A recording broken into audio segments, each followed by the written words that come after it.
সকলে আপন আপন মুর্শিদের অনুসরণ করে চলুন। প্রকৃত মুর্শিদ আল্লাহর ওলি তারা হবেন সৃষ্টিপ্রেমী। আল্লাহর ওলিগণ, নবীগণ, আল্লাহর প্যারা বান্দাগণ কখনো সৃষ্টির অনিষ্টকারী হবেন না। তারা সকলেই হবেন সৃষ্টিপ্রেমী, মানবতাবাদী।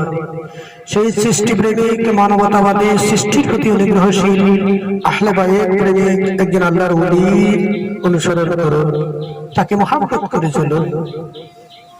এটাই আপনাদের জন্য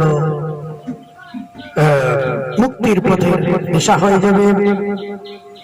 আবারও বলছি, মানবতাবাদী, সৃষ্টিপ্রেমিক, আহলে বায়েত প্রেমিক একজন আল্লাহর ওলিকে অনুসরণ করুন, তবেই মুক্তি পাবে।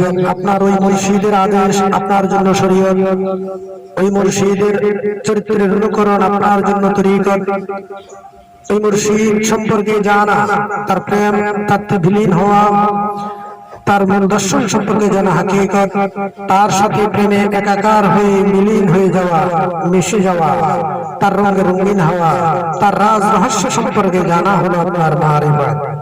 অনেক গুরুত্বপূর্ণ কথা আপনার জীবনে যাহা প্রয়োজন মুক্তির জন্য ততটুকু প্রকাশ করলাম। সাথে থাকুন, আরো বিশদভাবে ব্যাখ্যা করার চেষ্টা করবো সামনে ইনশাআল্লাহ।